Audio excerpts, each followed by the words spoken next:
Hello friends, स्वागत है आप सभी का हमारे यूट्यूब चैनल में। तो फ्रेंड्स, आज हम सॉल्व करने वाले हैं यहाँ पर प्रीवियस ईयर बीपीएससी का क्वेश्चन पेपर, जिसको आज देखेंगे। मोस्ट इंपॉर्टेंट क्वेश्चन है और रियल क्वेश्चन पेपर है। इसके पहले हम कई सारे पार्ट्स करवा चुके हैं। जो रियल क्वेश्चन पेपर है उसके सारे पार्ट्स करवा चुके हैं। ये अगला पार्ट है उसका।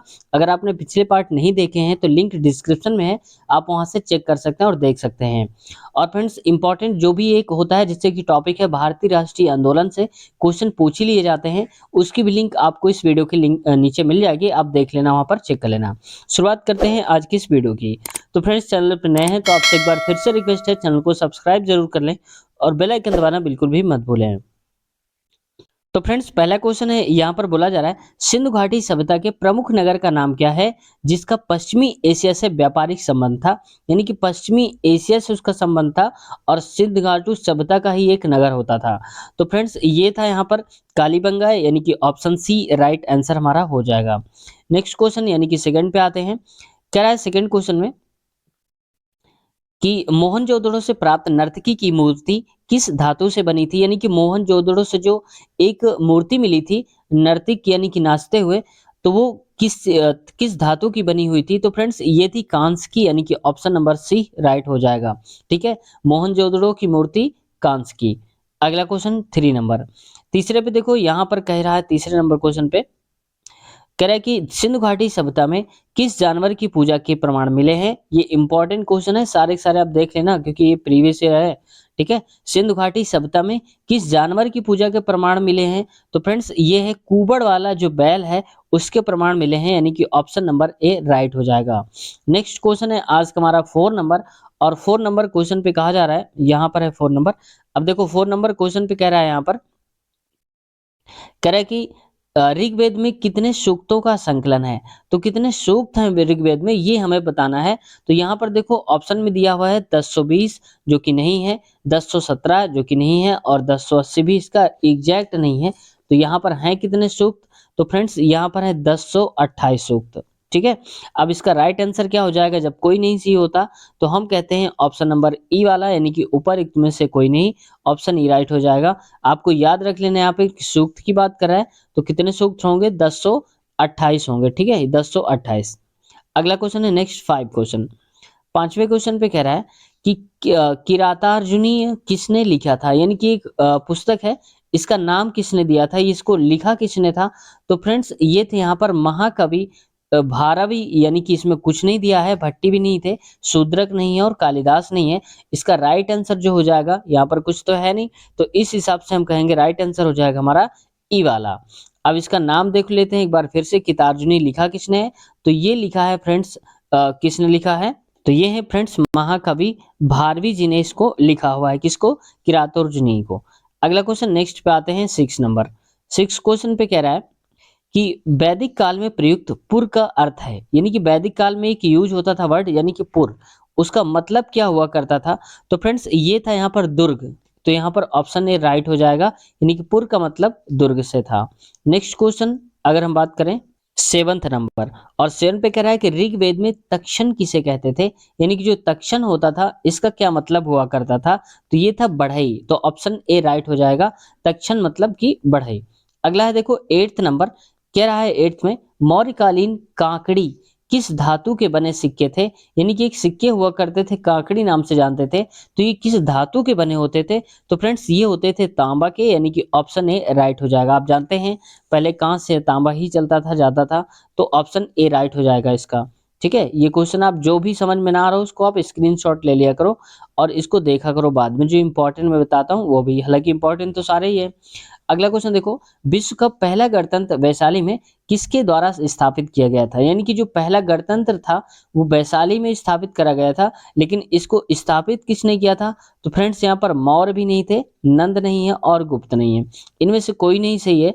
तो हम कहेंगे ऑप्शन नंबर इसका ई हो जाएगा, ऊपर एक में से कोई नहीं। लेकिन अब इसका आप कहेंगे कि राइट आंसर क्या होगा फ्रेंड्स, तो इसका जो राइट आंसर है वो हो जाएगा यहाँ पर लिच्छवी वंश। ठीक है, मैं यहाँ पर लिख देता हूँ, लिच्छवी जो वंश है इसने इसकी स्थापना करी थी, किसकी, पहला जो गणतंत्र था। अगला क्वेश्चन देखते हैं।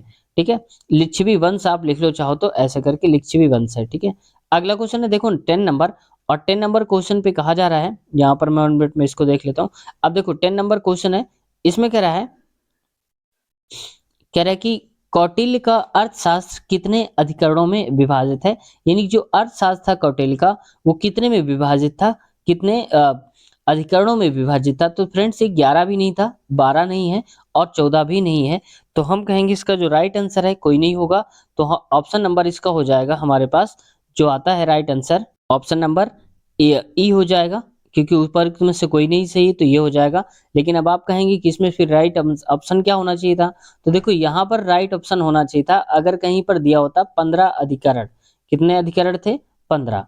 तो यहाँ पर वो राइट हो जाता, जबकि यहाँ पर कुछ ऐसा नहीं दिया हुआ है, तो इस वजह से कोई ऑप्शन सही नहीं है। और अधिकरण पूछेगा तो 15 आपको बता देना है। अगला क्वेश्चन देखो 11 वाला। 11 पे कह रहा है कि इल्तुतमिश ने बिहार में अपना पहला प्रथम सूबेदार किसे नियुक्त किया था, यानी कि जो इल्तुतमिश थे बिहार में उन्होंने पहली बार सूबेदार नियुक्त करा था, तो वो सूबेदार थे कौन? तो फ्रेंड्स ये तो जो सूबेदार हैं ये थे हमारे यहाँ पर देखो एवाज जो लिखा हुआ है, एवाज भी नहीं थे और नसीरुद्दीन महमूद भी नहीं थे, अली मर्दन भी नहीं थे। तो ये कोई सही नहीं, तो ऑप्शन नंबर इसका हम कहेंगे ई सही हो जाएगा। लेकिन इसमें हिसाब से अगर हम देखें कि सूबेदार कौन थे, यहाँ तो ऑप्शन में दिया नहीं है, लेकिन सूबेदार मैं आपको बता देता हूँ ताकि अगली बार आप याद रखें। तो यहाँ पर थे मलिक जानी। कौन थे?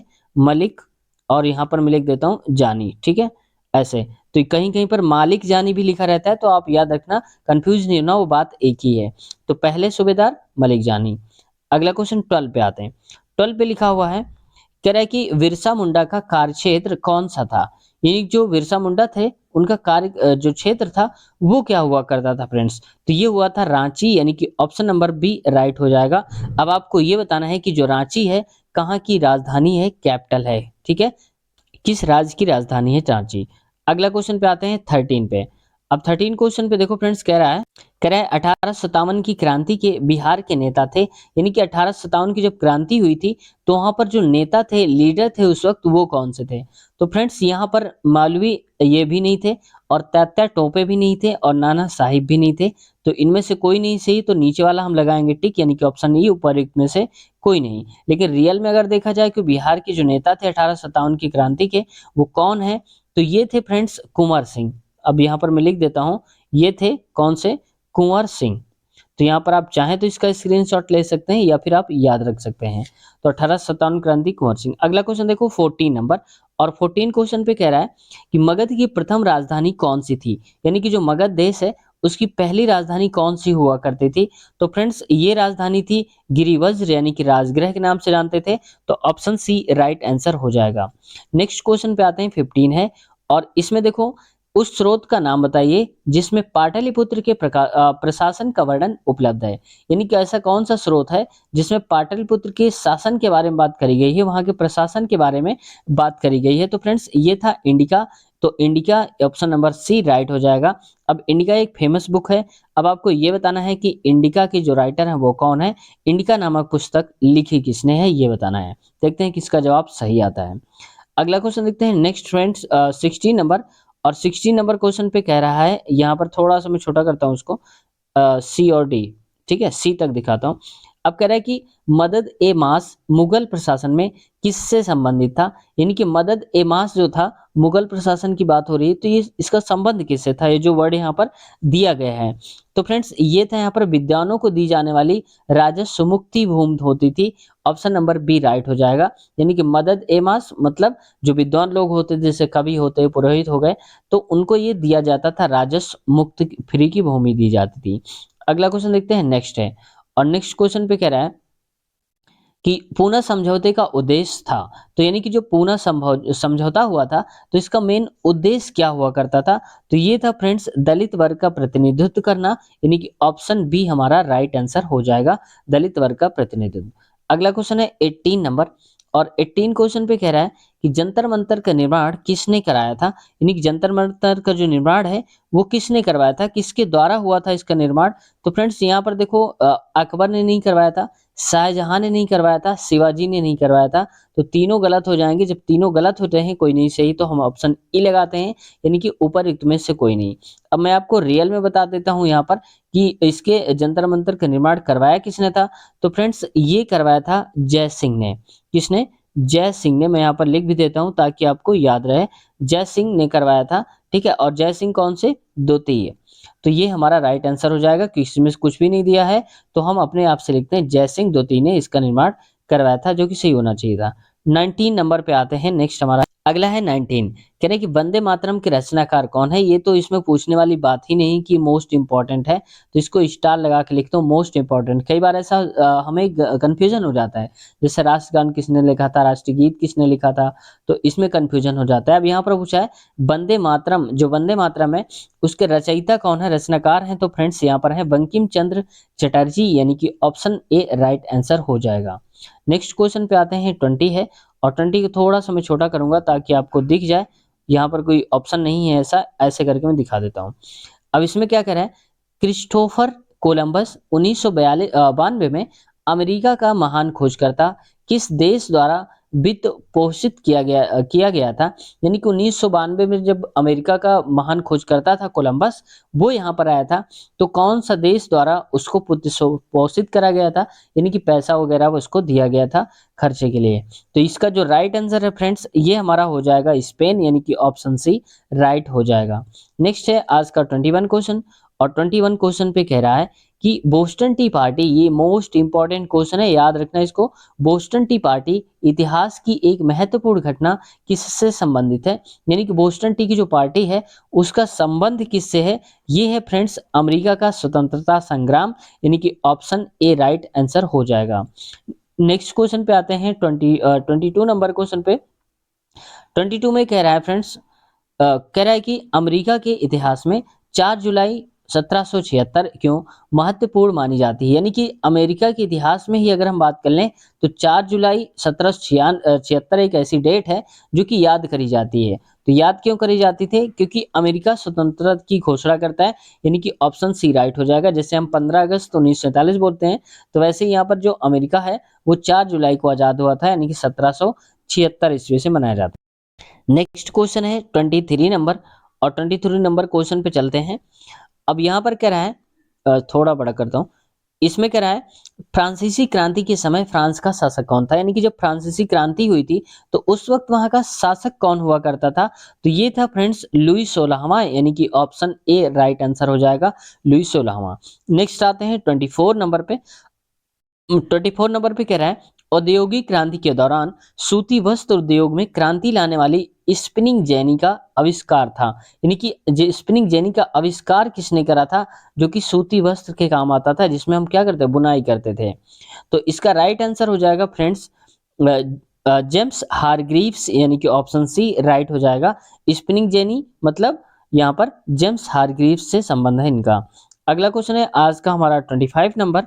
नेक्स्ट 1831 में यंग इटली मोमेंट जिसका उद्देश्य था गणतंत्र स्थापित करना, किसके द्वारा प्रारंभ हुआ था? कुल मिला के ये कहना चाहता है कि यंग इटली मोमेंट जो कि 1831 में हुआ था, ये प्रारंभ किसने करा था, शुरू किसने करा था? तो फ्रेंड्स यहाँ पर देखो काउंट कावोर ने नहीं किया था, और ड्यूसेप गैरिबाल्डी ने नहीं किया था, और विक्टर इमानुएल ने नहीं किया था। तो ऑप्शन आप कहेंगे कि इसमें राइट क्या है, तो और जब कोई सही नहीं होता तो ऑप्शन ई हम लगाते हैं, ऊपर एक में से कोई नहीं। लेकिन रियल में अगर हम देखा जाए कि इसकी शुरुआत करी किसने थी, 18 यंग इटली मूवमेंट की शुरुआत, तो फ्रेंड्स ये शुरुआत करी थी यहाँ पर जोसेफ, मैं यहाँ पर लिख देता हूँ जोसेफ, ठीक है। और उनका नाम क्या था? Joseph Mazzini. तो यहाँ पर जोसेफ मेजनी राइट हो जाएगा। याद रखना है किसकी शुरुआत करी थी, यंग इटली मूवमेंट की शुरुआत करी थी। तो फ्रेंड्स आज की वीडियो यहीं तक रखते हैं, क्योंकि वीडियो ज़्यादा लंबी ना हो इस वजह से हम ये क्वेश्चंस कर रहे हैं। और पिछले पार्ट अगर आपने नहीं देखे हैं, जितने भी इंपॉर्टेंट है रियल क्वेश्चन पेपर हमने सारे के सारे सॉल्व कराए हैं, और जो भी बच गए हैं वो अभी हम सॉल्व करा रहे हैं यहाँ पर लगातार। तो अगर आप देखना चाहते हैं पिछले वाले पेपर्स जो हज़ारों लोग देख भी रहे हैं, तो लिंक इसी वीडियो के डिस्क्रिप्शन में मिल जाएगी, आप वहाँ से चेक कर सकते हैं और आसानी से देख सकते हैं। तो फ्रेंड्स अगर भारतीय राष्ट्रीय आंदोलन की वीडियो देखना चाहते हैं तो भी आपको ही मिल जाएगी।